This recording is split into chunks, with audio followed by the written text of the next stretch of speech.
अभी तक आपने भारत और जापान के बीच में काफी सारे अच्छी खबर को देखा और सुना होगा, जैसे कि जापानी पीएम सनाई तकाइची के भारत यात्रा के ही समय भारत और जापान के बीच में रक्षा सह विकास के क्षेत्र में, आर्टिफिशियल इंटेलिजेंस के फील्ड में, ऊर्जा सहयोग के अलावा रेयर अर्थ एलिमेंट में, जहाजों के निर्माण और बायोगैस के अलावा भी चंद्रयान 5 तक के समझौते हुए। यहाँ तक कि जापान अब खुले तौर पे भविष्य में भारत की पनडुब्बी परियोजना में भी शामिल होगा। यानी इस हिसाब से भारत और जापान के बीच में खबरें तो काफी अच्छी है, सहयोग भी काफी मजबूत है।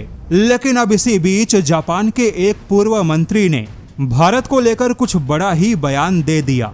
जापान के पूर्व न्याय मंत्री हिदेकी माकिहारा ने भारत को लापरवाह कहते हुए आरोप लगाया कि भारत वादे पूरे नहीं करता और इन्होंने जमकर भारत के नाम पर अपनी भड़ास निकाली। हालांकि इन्होंने भारत के बारे में ऐसा क्यों कहा और भारत ने ऐसा कौन सा वादा पूरा नहीं किया, इन सभी बातों को जानने से पहले आपको बता दे, हिदेकी माकिहारा फिलहाल में जापानी पीएम सनाई तकाइची के पार्टी के ही सांसद हैं और इन्होंने आरोप लगाया कि भारत ने बुलेट ट्रेन परियोजना को बहुत ही बड़ा नुकसान पहुंचाया।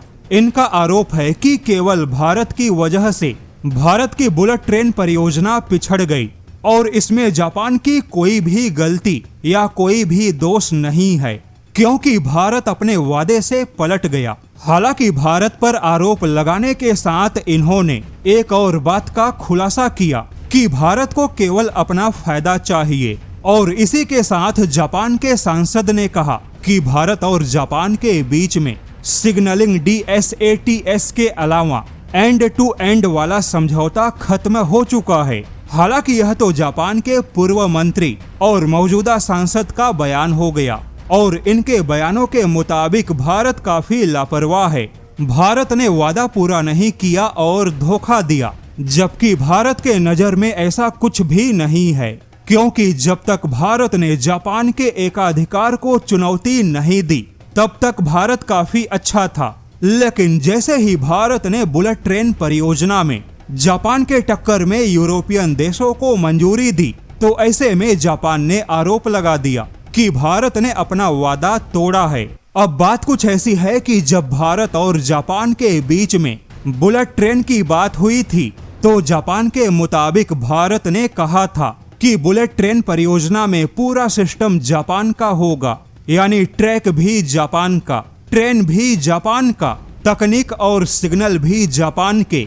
लेकिन भारत ने देखा कि सिग्नल सिस्टम के नाम पे जापान मोटी वसूली कर रहा है, तो ऐसे में भारत ने जापान से कहा कि ट्रेन के डिब्बे, ट्रैक और पूरा सिस्टम जापान का होगा, किंतु सिग्नलिंग सिस्टम यूरोपियन देशों से खरीदेंगे। लेकिन यहाँ पर जापान ने कहा कि उनका शिनकानसेन नाम का जो सिग्नल सिस्टम है वह दुनिया में बहुत ही भरोसेमंद है।